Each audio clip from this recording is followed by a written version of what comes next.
Aquinas does on the football field. As he's showing here, 7 state champs in 25 years, 225 wins in 25 years.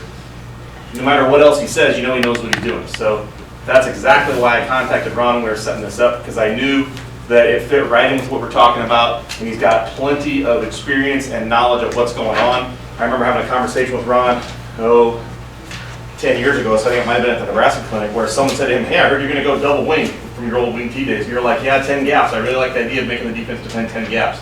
I don't know how long it was after that when you kind of switched to more to 2 wing backs. Yeah. But and it was something you were kind of toying with for a while there. Yeah, we always were kind of 2 backs and backfield, and we kind of went we were a split in with a wing back and I didn't wing back. We've done that most of the time. All right, so as you can see, you know, there's a lot of success and a lot of reasons for that. You know, culture of the school is one thing. You know, we hear people talking about, here, we're a Catholic school, and we're a rural Catholic school. We really are, and our conference is just their Catholic conference. We are by far, in terms of money and people, we're the least advantaged, because most other schools are city schools, et cetera, et cetera. But in that culture is, and you know, there's the debate. In a lot of states, probably Catholic schools and public schools, and I say this to a lot of people, and a couple people kind of agree with it. I hope they're true. It's the reason we have more success in comparison to 40 and 50 years ago. Is we are what all the schools 50 years ago did the same thing. You had stable families, you had mom, you know, we had divorces within our school stuff. We had, you know, stable families, stable family structure. Everybody wants their kids to succeed. And we are with public school were 50 years ago. We don't show the social fractures. I mean, we have divorces. We got grandma and grandma trying to save Bob, or we bring them into our school, and they know what we're going to be. They know what we're going to be. So, you know, there's a commonality there that even if they don't quite fit into their school community, they come in and they're going to accept what's there. You know, our school is really easy to come to school at. It's very low key. Our principal does a great job. Our superintendent doesn't overreact to stuff. We have a bunch of priests and we have nuns. We're a very Catholic school. I mean, so the advantage we have is, you know, we have very stable families and stable parents, and that really is an advantage. And that's part of the culture of our school. It really is. And you know, that's not me doing it. It's just that our parents want our kids. You know, our kids are average-sized kids, and, you know, et cetera, et cetera. We've had a lot of success in 25 years since we got totally to the wing T. We were parts of it before that time. And you know, our consistency is really good. We've been 5-4 a couple of times, 6-3 about 4 or 5 times. And 15 times we've been ranked number 3 at the end of the season or higher. You know, so we've had a lot of real serious attempts. And I'm going to get into the wing T, and I'm not going to be real specific about it. If you ever want information, our huddle film, I give you our blocking matrix. I don't hand out playbooks to the kids. I give them a blocking matrix. I call it just what they do on their plays and stuff. But the first thing I'm going to do is just some tidbits that how I learn. This is kind of how I learn. It might not be how you learn. You hopefully you can get a couple things out of this. Like everybody says, you know, I'm not arrogant. I coached 1A football teams, guys. I won into 3 different schools when we were 0-9 the year before I was there. And I've learned it's a little bit of it's luck. You get into the right school with the right group of kids and the right group of parents, and you want to be successful. You know, it's just not.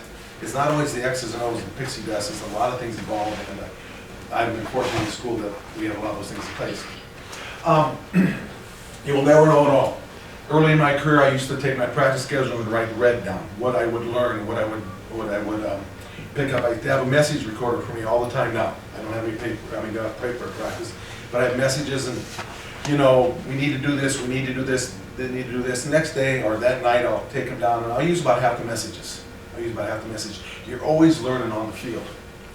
Leadership is modeled. Self-control. I've learned. I used to be a real firebrand. When I first started, I was football, basketball coach, strat coach, AD in a small school. And I taught PE. I was a CCD teacher. I got hired then. It was about 80% Catholic community, so they hired me.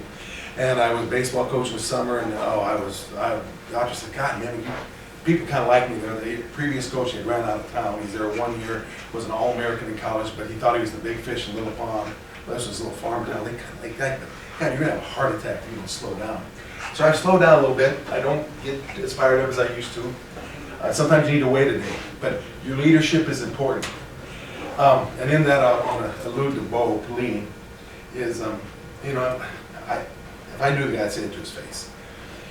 Whenever Nebraska had him in hell, and when he'd get pissed off and be ripping the team, If you ever notice the team would fall apart around him, it's important that in times of pressure, there's times you need to have fire, but there's times you need to be the captain of the ship. We're sailing in this direction.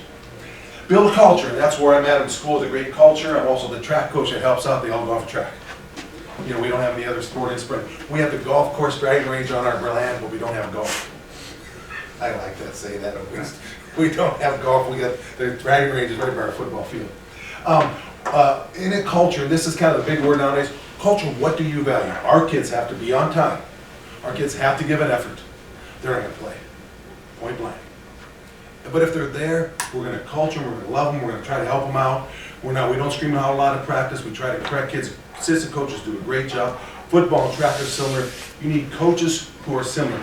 You turn the offensive line coach, over to somebody. Turn the DBs over to somebody. You got to give them the trust. And, they'll learn it more and more. I always give little tips to them. Here's some linebacker drills or stuff. And just pick out what you want. I do walk around. I quality control stuff on defense all the time. But, in terms of what you think is important, transmit to the kids. And I think those are playing hard, being disciplined, and just being a good kid on the field. Don't be a jerk. Don't be a jerk. And your leadership is needed daily. Calm in crisis. What are your values? What do you value? Transmit it to the team. The tenor of tone, I think the two really important things coach do is you have the tenor and tone of the program is yours. How kids are going to handle disappointment is how you handle it. Damn, we lose a game. I can't get back wait to practice on Monday. That's honest to God. I love to practice. I hate losing a game, but I want to practice. I want to get better. I want to get better. And our practices are very organized, through the years. When I first started, I was the only coach. I had 32 kids on. I was the only coach. We ran 6-play offense, I didn't screw them up. I get in the way too much. The tenor and tone of the practice is yours. You plan it, how am I going to react? And you will grow as a coach. And again, I got a lot older coaches out here. I thought it might be younger coaches here. Football's a number game. Give kids opportunities. We get a lot of kids out for all of our activities at Aquinas, be it fine arts. My wife's a local music teacher. She has 50 kids out. Band's got 60 kids out. Drama's got kids out. We really do a nice job. It's the parents want them to be out, so they come out. And that's an advantage we have. Play the kids who show up at the low levels. Make them feel important. Play them at the low, if they're going to show up and give an effort. Sometimes those little 8th grade kids don't know what playing hard is, or what a freshman level. Eventually if the old kids play hard, they'll pick it up. Everything is team first. No one, not yourself. Even yourself as a coach. One time I heard a big time coach say, don't ever admit to the team you made a mistake. That's one of the stupidest pieces of advice I've ever heard. You make a mistake, God, guys. One time we were in a playoff game, 2-point conversion. It was wrong on 4 ways. I called a timeout to run a fake, and we didn't need it. And there was one other mistake too. I turned around and said, God, that was stupid. And we stuffed us. But when you make a mistake, trust, you make a mistake, darn kids, I missed that one. Don't hammer on them now. If the kid jumps offside to practice, don't like it. Now if he's the second kid to jump offside, he's gonna get his butt chewed. Don't jump offside. Learn from it. Do not get bored with details, especially in the wing T offense or when you got it. Don't get bored with the details of your offense. We've been running for a long time. I know how to correct things in our offense. I know how to place people. I know how to move kids a little bit better angles and stuff. Once you run an offense for a while, or a defense for a while. Now defense, I think you gotta be much more flexible running a defense than an offense. Offense, I think you be more rigid. This is what we're gonna do. Defensively, you gotta adjust to all the different crap they're doing out there. So you gotta be a little more flexible in defense. Don't get bored with details. They are the difference. Sometimes they're the difference maker. What you do, how you do it, etc. But then again, don't get lost in the detail. Use your talent. Be flexible within that. I got this a little bit from Louis Saban. The less you do, the better you have to be when you're doing it. You're gonna, I love when a young coach goes to a clinic and they take down all the notes of this here college coach. Yeah, run that. We want to play you first game because we're going to kick your ass. Because the college coach, you take a college playbook, you got to put it out. Number one, the college kids have a lot more acquired skill set and mental set. They know a lot more than a high school kid. Number two, they have spring football. Number three, they play one way. So you take stuff from college, you got to pare it down, and it's a fine dance between being flexible enough with it, but also being defined enough. And I think within what we do, I'm kind of that way, but it's taken a long time to get to that point. It really has. We've added a play in the last year. We just run the pitch. We were very good at it. 7 years ago, we started making a commitment to run the rocket pitch to the tight end side. Made a huge difference in our offense. Also, get around the fullback, geez, so much better. The less you do, the better you have to be. But I think you have to be flexible within what you're doing. And it's a game that can teach life skills. Get up off the ground, work hard, play with your teammates, shut up, take the referee's call. Do not bitch the referee. Hand the ball to the referee if you score a touchdown. If you don't, we're running, score the touchdown drill the next day on Monday in practice. You will always hand the ball. I hate that. When those dickheads in college drop the ball, we can get in the end zone. What are you, the most goddamn important person in the world? You're in line blocked for you. Pick that fucking ball up, excuse my language. Teach these guys to be young men. You know, remember Minnesota fired the football coach this year? I'm going to get on my soapbox here a little bit. When he made that comment about supporting his players when they're going to, with that rape allegation, you know, what's his name, Tracy something or other? I read that thing, that guy's going to get fired. Fired day after the bowl game. He basically sided with the players who were pissed because these 10 players were held out because there was a gangbang, is what it was. How many college football coaches sit there and tell their, you know, you go to college, 18 years old, there's girls all over the place. Okay, 18-year-old guys. Number one, I don't hear any of your sexual exploits on media, any social media. Shut down, shut up, and be men. And number one, the worst that situation is going to be, the best is going to be it's a gangbang. The worst is going to be it's gang rape. How many college coaches, how many people are using football to make better men? Now, we're winning now, and that's easy for me to say. If we won 1-8 the last 5 years, I might not have that opinion. But dang it, you know, it can teach like this. It really can. You know, I think there's a lot of talk to it, but I think high school football is innocent. Nebraska high school football, you know, it's not like the South. If you don't win, you got your butt fired, you got a field house down there, and you got assistants. Okay, let's get going. Build your offense and coach it. The longer you run a system, the easier it is to adjust it, correct it, and build around it. I really think it is. People who, you know, got to the wing tee after about 10 years of coaching, we'd run parts of it, ran kind of a bootleg, we'd run the trap, ran a little blast out of it. And finally, I said, well, let's just go to this. You know, we're doing parts of it. I like the wing tee idea because I'm a history teacher, and it's historical. Not many people do it. Okay, I like that. Nobody else does it. I am very contrarian. My service, I got a picture of a cow on it. I drive around the country by myself. I've got my own country boy.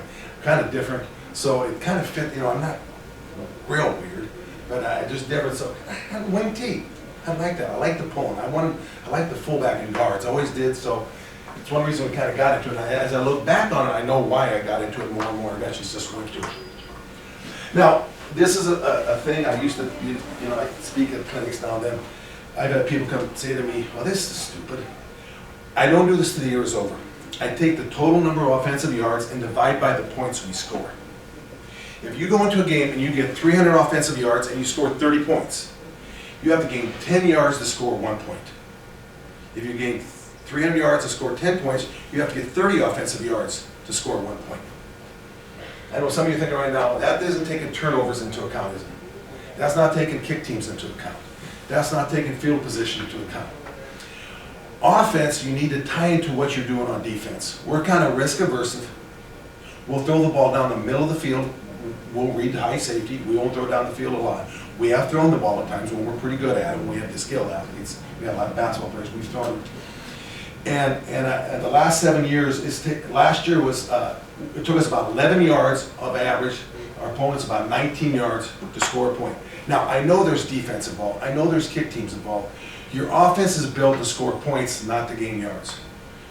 Your offense is built to score points. If you're getting 450 yards, but you're not scoring 30, 35 points, look at, are you getting the ball in the right position? Are your kick team solid? Are your defense solid? You got to look at the whole game. Is your, you know, the wing stuff is great. It flips the field. 1 year, 2004, we one time in 12 games, we gave the ball up on our 50-yard side of the field. One time, we had a bad snap on our opponents. One time, in how many possessions? You know, there's probably 150 possessions a year. Only one time did they start the possession on our side of the 50. Our side of the 50. Now, as we move the ball out, we get a little more adventurous with the ball. A little more adventurous. I can't tell the last. Well, yeah, SCOTUS 2 years ago. They punted the ball at our 1 yard line. We started the ball inside our 5 yard line. We very seldom are in that position. We usually are not. We usually have a short field because we're kind of kick team oriented, defense oriented. Then our 25-year average is 11 yards to about 20 yards. to where, and then that's our point average. Only 1 year did we have negative yards and points. We got a lot out of our kids got a lot out of themselves that year. We went 6-4. We were down every game at halftime except one. And where's 2-1 and 8 teams we had to beat in the fourth quarter? We got the playoffs. We won a game in the last minute. We weren't too bad. The kids got a lot of talent. We got outscored that year. We got yarded that year. We got out down. We just won games. We didn't make any mistakes. Okay, ties a little bit. Turnovers are really important too. You know that. And I think if you start to get comfortable in running your offense, knowing where the handoff points are, knowing how to handle the ball, you're going to have less turnovers. You yourself, as you run the offense, are going to get more comfortable with it. Okay, boy, this is a big turnover play. Okay, I'm going to put this pass in. This is your progression of reads. Passing, this is your progression of reads. As you get more defined in what you're doing, you're going to have less turnovers, I think. Not totally, but especially if the talent level's similar. Now, if you're quicker than them, you're going to cause more turnovers, I think. But if you know what you're doing, you can limit your turnovers a little bit. Our average of the last 7 years has been 1 turnover per game. Our opponent's 2.6. 25 years, 1.4 to 2.6. We've only had more turnovers in 1992. The first year we went to the wing tee, we had more turnovers. Then in 2008, we changed defenses. Those are the only years that we've had more turnovers than our opponents. Touchdowns, interception. I do not, our average. In the last 5 years, we had 60 touchdowns and 31 interceptions. Our opponents have had 40 to 88. 25 years, we've thrown 220 touchdown passes. Our opponents throw 131. We throw 7 passes a game. Our opponents throw 16.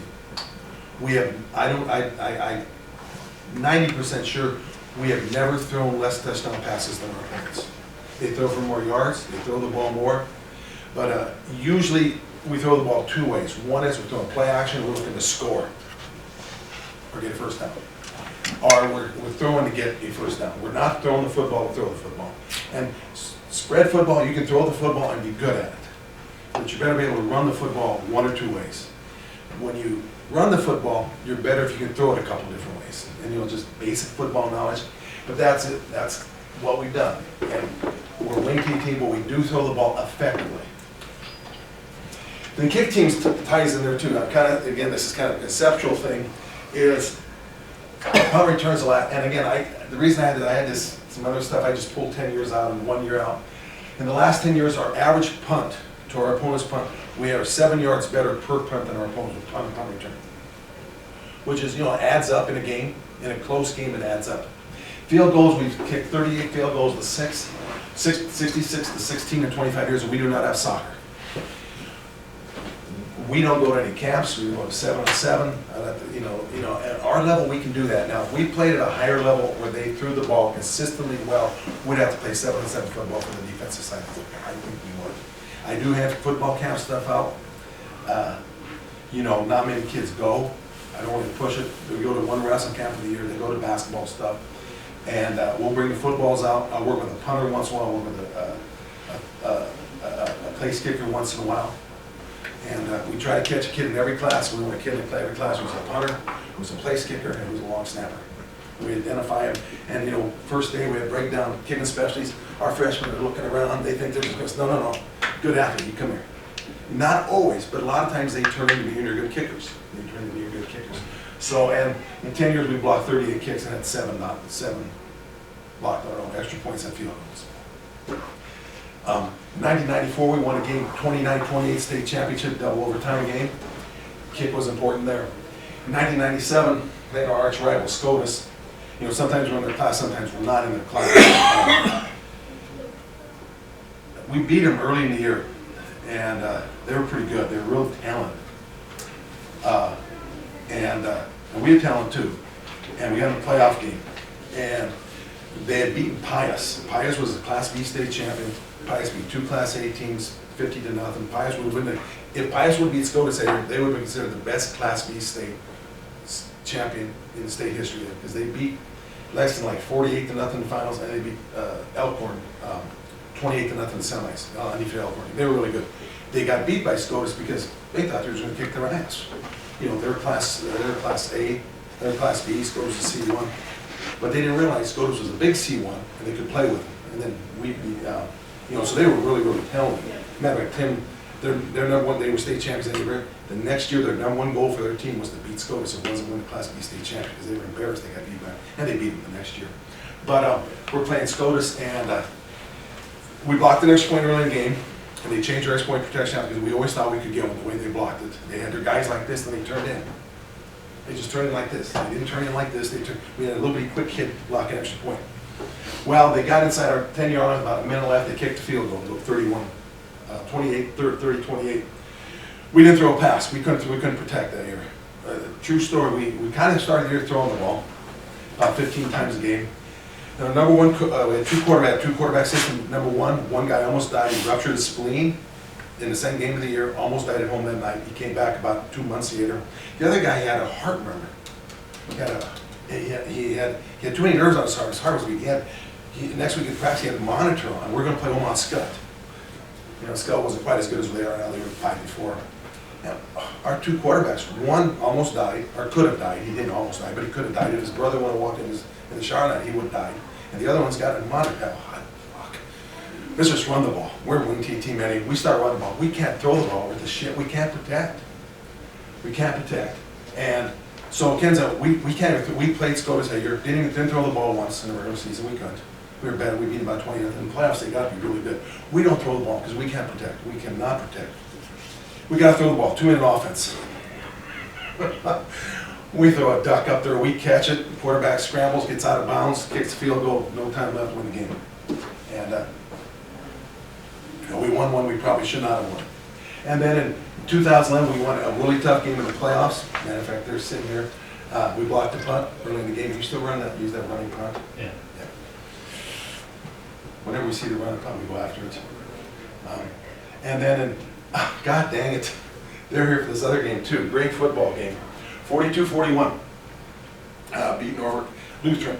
42-41. Great football game, overtime. We kicked 2 field goals that game. We partially blocked the punt early, 7 field goal. And then we ran a fake 2-point conversion. It was an audible on the line because they were in what we wanted to be in. And so we ran a fake 2-point conversion. People don't realize that put us up 35-21. It's at 34-21. They come down, kick the extra point. It's 34-28. If we don't get a 2-point conversion, they could go for 2 and beat us the last play of the game. They didn't. They had to go for 2 to tie us, and then we won in overtime in a great football game. They went for 2 and got stopped short. So, in state championship years, the kicking team has been important for us. In 4 of the 7 years, point blank took an extra point or field goal to win football games. So it should be an important part of your practice schedule. This is kind of how I think about it. Limit your offense to several series with complementary elements. Two things. We tend to be a little more of the first one. The second one. Pre-snap formations. We do run multiple formations, and I'll show you our main formation we use and we teach out of. We do go unbalanced at times. We will flat motion once in a while to get into trips and stuff, but for the most part, 80% of the time, we're in one base formation, left and right, because we rather have you look at us and watch us and start reacting to our plays, and then also we know where your linebacker is sitting all the time. We do other stuff when we want to move around. You know, this year, I'm watching this stuff, we might be a little more multiple this year. You can be pre-snap with formations, take advantage of defensive adjustments, or post-snaps with their reactions to you. But it comes down to is what can you teach in practice? What can you teach in practice to a point that you don't make a lot of mistakes? That's a big key, I think. You know, I think coaches who are successful for long terms in terms of winning and losing, and at some schools, being successful means that you win 60% of your football games. It's just a tough school to win in. There are some schools that are like that. And I think TJ might be that school. You know, I'm not sure. They had to win a season this year. It's been a long time. There's certain schools, my school's easier to win in. I know that. I'm not dumb shit. That's why I'm still there in 27 years. It's easier to win. I've had 5 and 4 teams I enjoy coaching too. I've had track teams that scored 6 points in conference meet. You know, I enjoy coaching them. We're slower as shit. I don't know how I can. I was looking back at the stats, and we've won the conference a couple. It's a tough conference. Why didn't we score 6? We weren't that good that year. But what can you teach and coach in practice? What can you teach? What can your assistants teach? Not because you know it, what do the kids know? Then are within the talent level of your kids. You're planning your offense. You know, again, limit the series. That's how I think in series. Take advantage of defensive adjustments 1 of 2 ways. Most people are probably both. We tend to be a little more number 2. What can you teach in practice? Are you on the talent level of your kids? Our quarterback's are not a big person in the offense, but he can be. We've had all-state quarterbacks. They can be important. We'll use them more the better they are. And your fundamental, if you stay in the same offense or real similar offenses, the kids are going to get better at doing what you do. They're going to get better at doing what you do. In 4 years, they're going to get better. Okay, give me a run or pass. I think to run the football is blocking. Run the football is blocking. That's what it is. You know, your average running back will look good behind a good line. Your good running back won't look any better behind an average line. I think it's the first step. That first step is so darn important. Where are you getting? Our splits are 2 feet, 3 feet, 3. We're not real tight. You know, we do old wing T drill, bird dog drill. You know, we do it a lot in camp and once a week otherwise. Okay, pitch. Okay, what's your first step? Set, hut. Then all of a sudden everybody stops after the first step and you check their footwork. Where's their foot at? You know, a lot of down blocks isn't correctly. Is there a guy inside of you? You gotta have a flat down block. You check their footwork. Their first step is important and their footwork is important. How do you get to your block is important. Get there. You know, this is actually, I think this is important as your actual block almost. Because they don't get there, they're not gonna make a block. At least if they get in their way for a second. Okay, guy, okay. At least I tell them get underneath the linebacker so he can't blitz. If he runs over the top of you, at least your running back's gonna get another 4 or 5 yards. Make the linebacker over the top of you. At least get your body in a way where he's not going to blitz and blow it up. And if you throw the ball, I think you need to protect. I think that'd be the number one thing to throw on the ball. But number one, you got to catch the ball. Your quarterback's going to be able to throw the ball. You got to be able to catch the ball. After that, I think protection is number one. I really do. That's me looking at, you know, we're trying to throw the ball, we're getting sacked. I hate it. But I think those are the things when you plan on your offense or you're going to do a little more running this year. I think getting to your blocks is important. And number two, you have the quarterback or the receivers. I think protection is important. I think sometimes I reduce it to its simplest because I'm not an overly smart guy. Just ask my teachers in grade school and high school. Now, most of this stuff is stolen here. This one I figured out myself. And this is how I look at it. Your fundamentals build your play. Are you going to be good fundamentally? Can you make that block? Can you make that cut as a running back? The number two thing, the plays build your series. And I'm going to get into our series right after this. And this is, if there's anything that I've said that might make sense, that I have said, nobody else said. Fundamentals build plays build your series then build your strategy. Your series build your strategy. If you can run this power off tackle, and you, okay, that's a great play. They're going to try to stop it. Let's run a counter on it. That's a great idea. We got power, we got counter. Hold it. Let's make play action pass the other way out of it. Once you can run that one base play in that series and get good at it, put your complementary play, be a misdirection of some sort, and then play action off it. That's a nice series. That's a nice series, and that's what I've heard here a lot today. And then eventually, strategy brings your victory if the talent is close. If your talent is close. You can be, your teams can beat teams that are a little more talented if your talent is close, if you have good offensive strategy, and you build strategy off a series. And you build series off of fundamental, you know,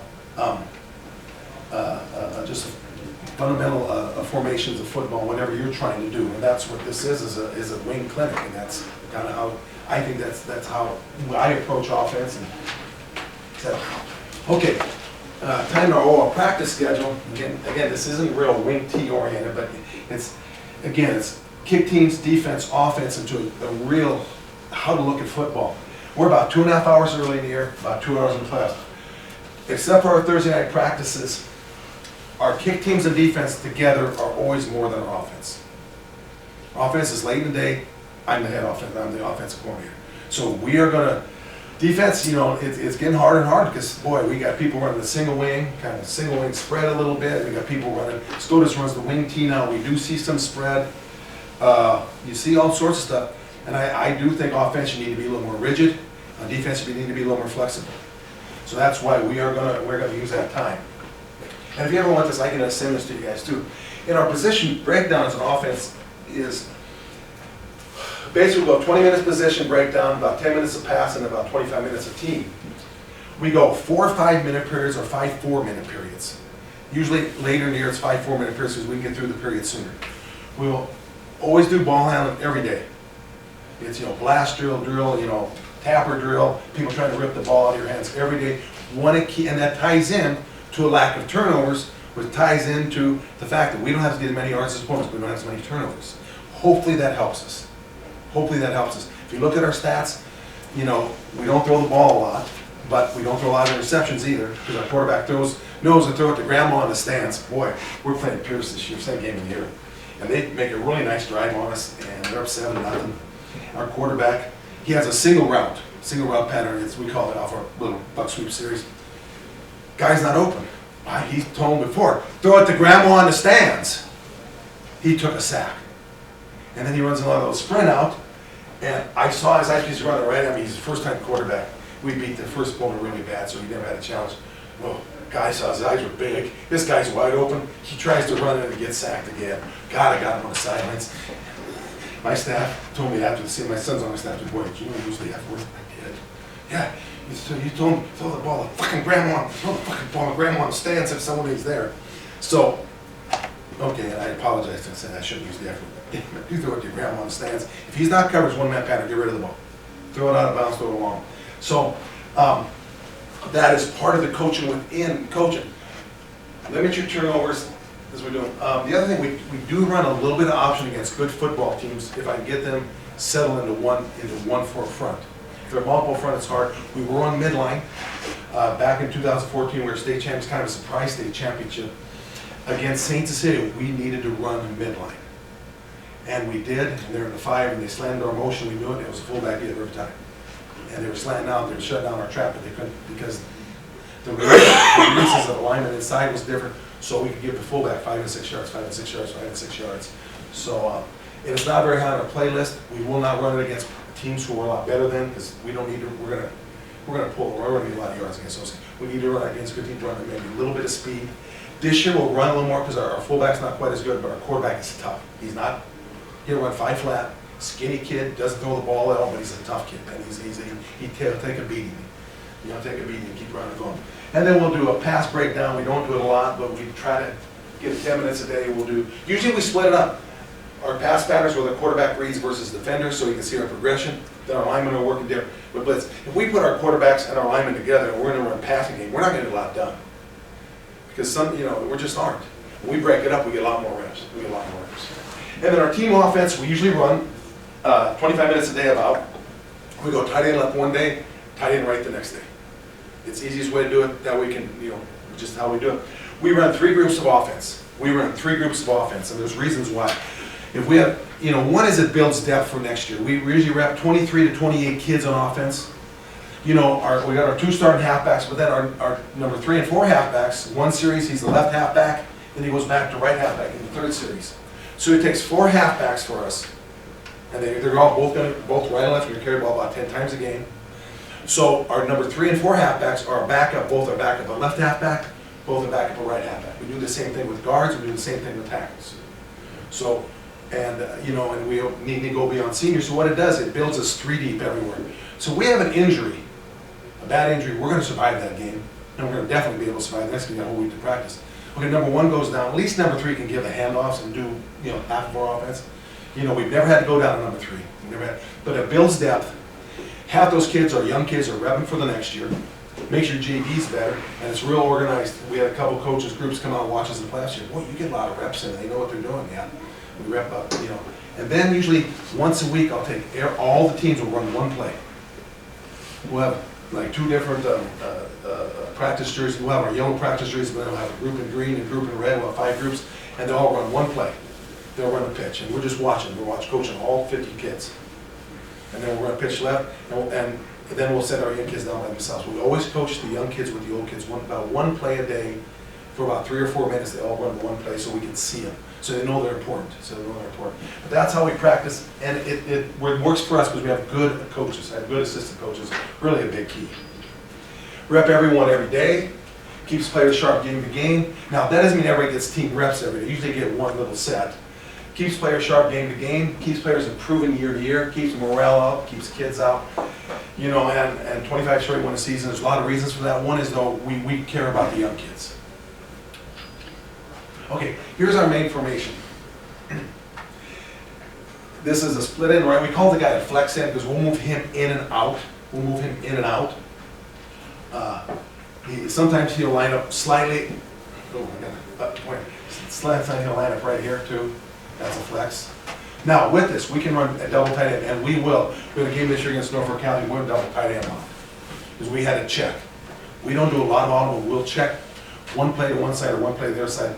Sometimes to attack a formation or a tendency or a technique, or to attack a person, or to get away from a person. To get away from a person. We'll run double split end a little bit. We'll flex the split end. Sometimes we'll put a halfback right here. Sometimes we'll put a halfback right here. We'll go on sound. We get rolling, we'll go on sound. We'll go on sound, you know, and expect motion all the time. Sometimes we'll put this back in here and he'll get the ball, or sometimes we'll just go on sound and run. We can run plays on sound. We can run pitch on sound because we use the fullback this year, which I wish we'd have been doing that 4 or 5 years ago. We've done a lot better because our fullbacks were faster than that. We'll go quick motion in the backfield with either this guy this way or this guy this way here. And that's where most of our offense comes off of. But, you know, with pitch, you know, sometimes we'll just use fullback too because you know, we don't always get in a heavy set. Sometimes we'll get in a heavy set, but not very often. Usually we start with halfback on this side, halfback on this side. We move them with motion. Sometimes we'll go long motion over here, not very often. Sometimes here we'll go long motion here. We also have KB motion, I call it to the kids. It's key breaker. People will slant to our motion line, and we know that. And sometimes we just trap right underneath it. Like people will motion this way, and people will slant this way. And we just run trap right here.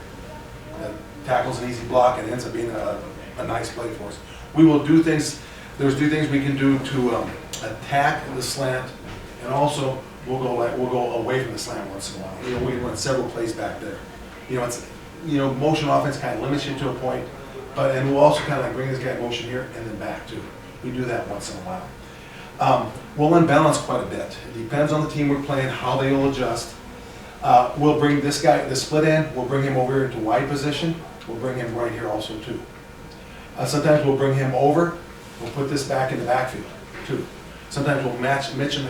Most of the time, this is what we teach from, and that's about 75 to 80% of our offense.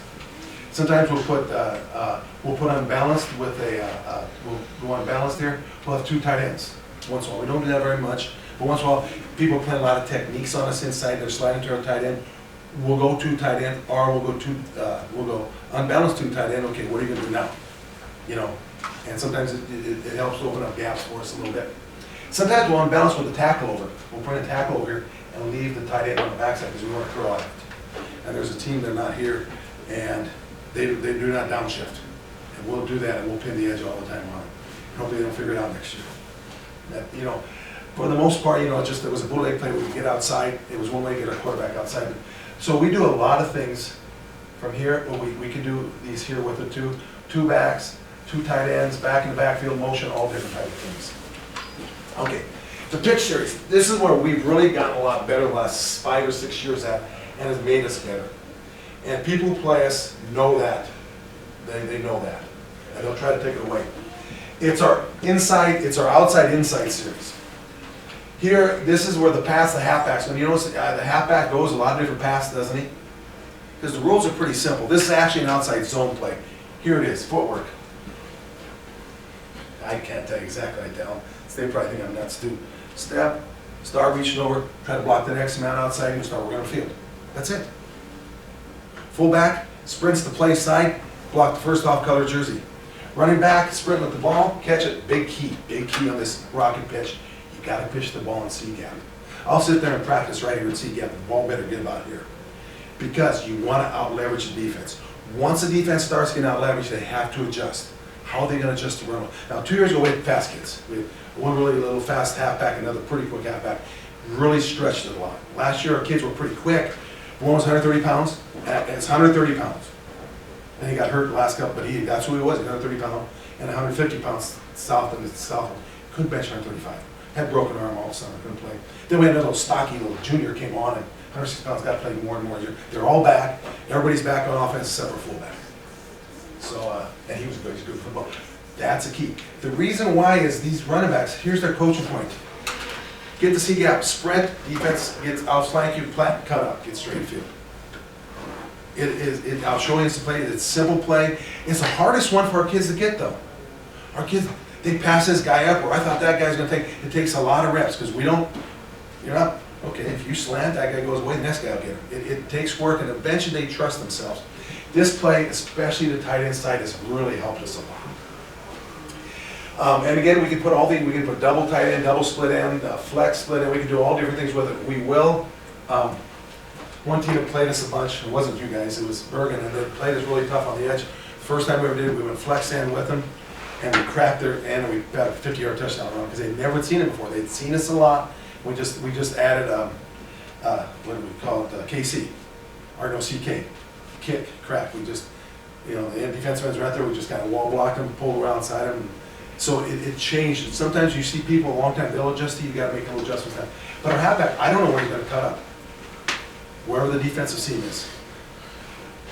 Okay, and then the plays off the pitch series, we have a belly. We don't run this a lot. It's probably the one play we don't run a lot. It takes a lot of time.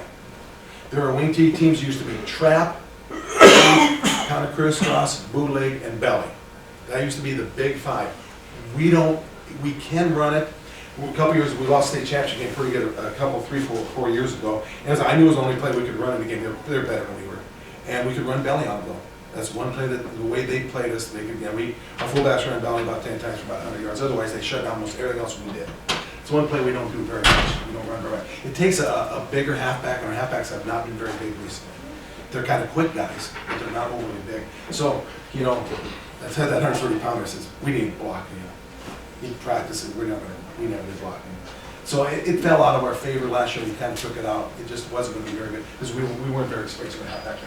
The other play, this is the play that really, better get this back here. Okay, pitch series. This is the play. When we go motion here, this play here has become a big play. We're playing Norfolk Catholic this year. We beat them once in the state championship game, but they kind of pounded on us a couple times in the playoff. We cannot attack the perimeter, and I said going in the game, I don't know if we can beat them, guys. But I know there's one play we have now that we didn't have when we played them previously, was pitch to tight end. And we ran pitch to tight end and G. They take away our trap, they play great read inside, they know how to take away, they play shade on us and stuff, but it's the one play. And then we won't run G to split end if you give us the angles. Very few people give us the angles. On our level, we're Class C level, we don't get a reduced tackle damage. There's almost always a tackle right here. And then that changes it up. But they reduce it here, we will run right here with G. It's really quick, and most people don't run G, but we will sometimes run it when there is not a tight end. The other one is counter. It's just like our counter crisscross. And again, I have this back here going here and here, because I don't know for sure where they're going to go. It depends. Is the defense lining up here? Are they lining up here? It just depends. All right, don't quite know our backs get it down here. We fake the pitch. The key on this here, G is, and you got some more, is our quarterback's got a reverse pivot fake, and this halfback has got to fake with his hands. And it pulls the defense out enough that you can run G. And again, that's serious football.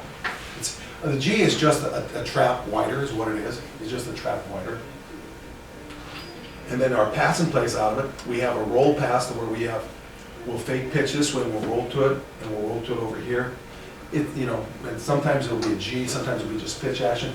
And then we have a little boot and naked off of it, which basically ties us into these patterns are basically the same as our there was a team we played this year. I knew that because their DBs would look into our backfield, and the first 3 times we threw, we had 2 touchdowns and 1 at the 3-yard line because their DBs read into our backfield, and our hands would slam down, and they would release them, and we'd get behind them all the time. Sometimes, and then most of the time though, we don't get that. Most people we play keep their DBs back just because they know we're going to try to throw on. They know we're going to throw on. Sometimes we're good, sometimes we're not. Okay, and then this is when this is kind of ugly. When you put all the pitches together, the fullbacks together, the bellies together, the quarterback together, off one action, your pitch action, that's where people can go. I don't know if that means anything. I thought it was kind of ugly, so I put it up there. The other series, main series, we have 2 main series with a little bit of option, is our sweep series. The sweep, a lot of the wing T teams, this was their big play. I talked to a guy about 15, 20 years ago, Roger Craig, played high school back in, was it Dubuque? Davenport. Yeah. And his dad was the coach there. He said, my dad ran 4 plays out of the wing T. Trap, sweep, counter crisscross, and boot. No. Yeah. 90% of the times all I ran. His dad played for Evashevski. Evashevski. As short as Evashevski, he started the wing T in the 50s. won a couple Rose Bowls with it. That's why there used to be a lot of wing tea in Iowa. Back in the 80s and 90s, I talked to Ed Thomas at Parkersburg. Parkersburg. Then there was a guy at West Marshall who was really good. Winkler. Mark Kazmarek, who was at Davenport Assumption. I drove over to Davenport one time to ask a question. I drove through the Mississippi River that day. It was flooding, and we drove down the street, and the Mississippi River was flooding, so I drove through the Mississippi River. But I learned a lot. And this used to be one of the big plays. This and the Belly were the big plays. And it sometimes is a good play for us, sometimes it's not. The better football teams take it away. It's a play, it's a lot. It's a really technique driven. You got to pull this guard, you got a down block, you got this guy here, you got a seal block. We don't. Now this year went to C1. A lot of people started to play their defensive ends here. In C2 we saw a lot of this. They're a little wider, it was a little easier. So we got and our guys just weren't big enough. They weren't big enough. You know, this year they'll be bigger, they'll be stronger. So we have to down block that a little bit. We have to down block. That's the main series, the sweep. That is a play that we used to use a lot. Now pitch is taken away. It's one of our base plays. Trap, sweep, cross, pitch, G. And then counters block like cross. So those are our 5 base plays. And then we run trap. Now we'll run trap. This is inside-outside series. Trap first, sweep second. The other one is pitch first, fullback second. This one is fullback first, halfback second. Now we will run trap out of a lot of action. We'll run trap out of pitch action almost. Because it's, you know, 98, instead of 98 it's a pitch, 96 trap. Well, it's not 26 trap, it's pitch action, just run pitch action, fullback's going to carry the ball like you would normally. And I had KV2, it means we're going to go back door with the trap, away from it. So that's our series. Then you put cross, and cross is counter crisscross. We just call it cross. We're a parochial school, we can run cross guys. And we can run it to tight end, split. We run it more to split end than tight end. You know, as a young coach, it took a long time to figure out how to run a tight end, split end. You don't have a tight end there. You can run the split end, but you got to really. This is one of the ways. Early now we run it more. We run it other ways here too. And then we also have. This should be. Oh, we also. This is a double handoff. Now we have faked. We have faked the cross. The first time we ever did it was 30 yards downfield touchdown in a playoff game. Our camera guy couldn't even find it. We've never done it before. We run it about once every 2 years against, and we need it against good football team. We don't run it against it, just against good football team. Counter is the same blocking. All the quarterback does, it's really wet or muddy out. The quarterback fakes the sweep, he spins, run hands on counter. So we don't have to have 2 handoffs in the wet weather. And once in a while we'll run that because of that. And then we have the action, we have the boot. The quarterback is the blue. Our quarterback number one thing is run on this. Is a run action. Sometimes we'll pull both cards, sometimes we'll pull the backside card. It depends if the defense really blitzes a lot. We'll get into what we call stay call, or a solid call. One guard will go on the backside, guard will pull. And then this is roll pass. We will fake sweep and roll to it. Again, we can put all these different formations. But that's our base of our offense, and that is, boy, that's most of our offense, isn't it? That is. I mean, we have good kids doing it. They play fast doing it. They're athletic doing it. You know, it's not all X's and O's. I mean, it's still the Jimmys and Joes. But the kids are doing it for 4 years. They can do it fast. And again, that's not very important. That really was it. I don't have much more than that, but I do have some. I still have some plays here. I'm not real good at tech. I'm okay. I do have a media endorsement though. Media specialist endorsement. When I moved to Aquinas in 1990, I was a history teacher. I taught social science, history, psychology, and the job was football coach and media specialist. Oh, I'll get that media specialist degree. So I got it. I got a media specialist degree. Never did it. The old lady kept doing it in there, and I became the AD. That said, hey, I'm the AD. Okay, I'll take it. So I teach 5 classes. I'm the athletic director in our school. Every athletic director, every school is different. I pay all the bills. I write 500 checks a year. I got to count all the money with help, etc. Put it away, and every job's different. But then eventually, they still use my media specialist degree. I don't do it. I walk through there about once a week. Okay, how's it going? Good. So I teach American history and PE and a track coach and football coach. But I'm not the IT guy. I actually am. I am the endorsed media specialist at Aquinas High School, and I don't know jack crap. Okay, how do I get this off? I want to get to. You know? Yeah, I don't. Actually, Pat probably did it better than me. I want to get the. Well, You just need to close that Trying to out. switch on to Escape. okay, close this out. Oh, Huddle's right there. No, it's okay, here. Oh. Yeah, make it big. Okay, I took this against a good football team.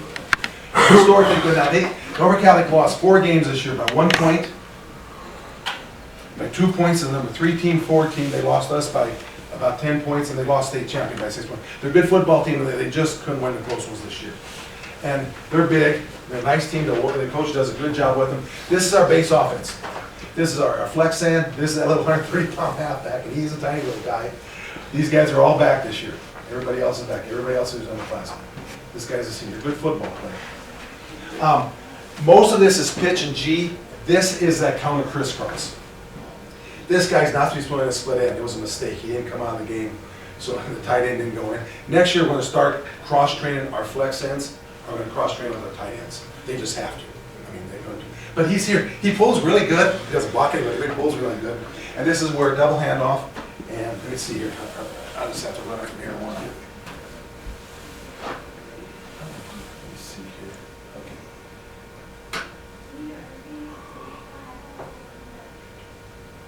I didn't do anything. Oh, must have. That's a little sophomore guy. I can't believe that guy's a good running back. He really shouldn't be. He's a guy who was hurt, had a broken arm during the summer. And, pause. We're pulling our, we'll pull guard, tackle. We'll pull tackle, tight end. It just depends now. Sometimes we only pull one guy if they're a really blitz heavy team. Sometimes we'll lead with our fullback. It just depends what they're reading. It will change a little bit from week to week. The front side, though, is always consistent unless we have a tight end there. And we're going, and this quarterback hopefully fakes and pulls this defensive end upfield, which is wing T. Actually, the single wing Coach talked about earlier, the wing T came from the single wing and the T formation is what it did. Unless you're a history guy, you don't know that stuff. And this is here. There it is. It's kind of a mess. Okay. We run that series both with the crisscross as well as just a straight sweep. What we had trouble with this past year was as our quarterback turned, he we'll put it this way, he didn't do a very good job hiding the ball from that backside defensive end. So it's easy for that backside guy to know, I don't care about the quarterback, or he still got the ball. Early in the year, we do a lot of center quarterback snaps. And I really work on, okay, right foot pivot, boom. And I'm always behind, I don't want to see the ball. I don't want to see the ball. I don't want to see the ball. You gotta get the ball seated in here so the defense can't see it for a while. This will be like, I think this is pitch. Yeah, just everything almost, this is that little bitty halfback again right here. I think he does an okay job. Let's see here. Does he? Yeah. I think I can run this back.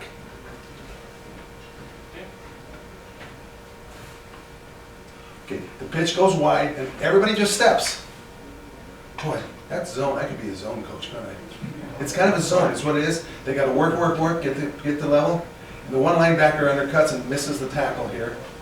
Our fullback should be getting him though, but he doesn't. Lane wasn't a real good blocker. We had a couple years where we had 2 different guys who played fullback, and what they did, it was a competition between those 2. And they were pretty good fullbacks, and the one was quicker, the one was bigger and thicker. And it was competition. They both want to see who they were going to run over on pitch. They took pride in run over kids on pitch because they were kind of linemen, and they played fullback. This guy, he was a really good run back, just a fair blocker. But, and this is a sophomore. Again, schools are 300, about 200 kids. I still can't believe he's that good. He's a great kid too. Okay, this is G. No, yeah, this is G. Let's go back a little bit. Watch how. See, with motion, they're skirting. Everybody skirts. Okay, we'll go back here. Now, this is our little stocky left halfback. Gets a decent block, gets on that linebacker and pushes him out. Not a great block, but decent. On the backside, we scoop almost everything. Scoop, scoop, scoop, get in the way. Quarterback better fake. Oh, okay, what's he doing? Our halfback does not have a great fake. He puts his hands, but the defensive end didn't move out on him. This play is, I think it's pitched the other way. I think this is what I think our sophomore, a little halfback got hurt, and this kid started playing more and more. And this game, I think he played a whole lot. This is the game that little kid got hurt in.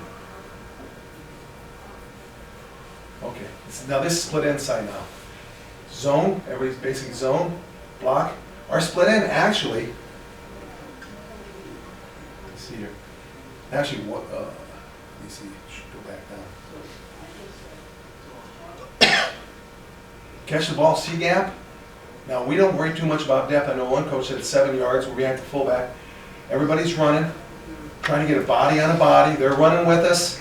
Okay, cut up right there. That one guy in white's got you a little off flank. You're not going to be into the silent. Our split end gets in the way, okay. But then his lineman catches him. Actually, it's a pretty fast lineman. Because our kid's not fast, but he's not slow.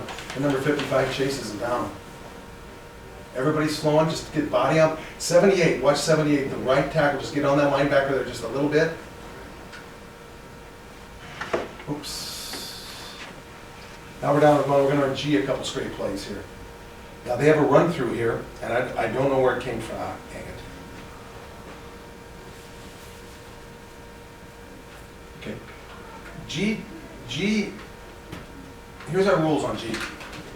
Tight end's gap down backer. You have to define gap down backer. You have to define gap, then down, then backer. Tackle's gap down backer. It's basically a down unconditional. Then our halfback, got to find the man above the hole. Now, if the defensive end's inside, he just slides over the top. If he's, he has to find the right path. That's where footwork's important. If that end's playing outside, that's an easy release. If he's right on top of you, you're going to have to learn to dip and get inside him and get to that linebacker. Just get your body on him. And I think we blocked okay here. This is Andy. Andy's a little skinny 150-pound sophomore. And then they had a decent run through here doing this. And, oh, that was a defensive tackle. They had a really good defensive tackle. I don't know if this was him or not. He's a sophomore. Kid's going to be a Division I football player. Their sophomore tackle will be a Division I football player. He's really, really good. I think that's 71. That's him. Yep, that's a sophomore. Is your fullbacks, he just play side steps, straight line at the outside of the guard? Straight to the tackle. Straight to inside foot of tackle. Inside the tackle. Inside foot of tackle. Straight. Our halfback did not fake well, but I think they open, their defensive end opens. Yep. And then that little kid gets right on him. Our halfback misses the first linebacker. But see, where's that first linebacker feet at? He's going outside with the pitch. He's going wide. The other 37 gets on the safety there, gets a fair block on him. Boom, fullback gets 3 yards. It's not a great play, but it's a decent play. I think this is G again, this way. It is not the same play in a row. Now, the number 8, the linebacker almost comes through. Where's he come from?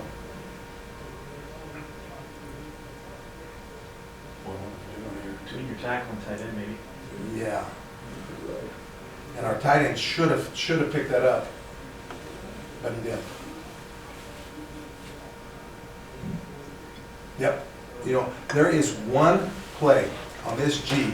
If you ever play this game, don't remember this, that we can't block. Here it is. We can't block this stunt. To our rules, we cannot block this. We're going down. We're going down here to here. This guy's blocking here. They can bring a linebacker right here in this gap, and we cannot get him. Because this guy's blocking this guy. This guy's going all the way down. They bring this linebacker inside. We cannot block him. But then again, if we're running G and pitch, if we get outside him, he's not going to catch us either. That's the one time.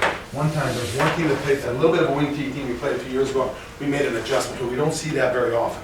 That's a really difficult. Whoever has the chalk glass is going to win it. Well, this one, I can't win that unless we get you out leverage and outflank you. Otherwise, you might get us on this play. Okay, this is just sneak.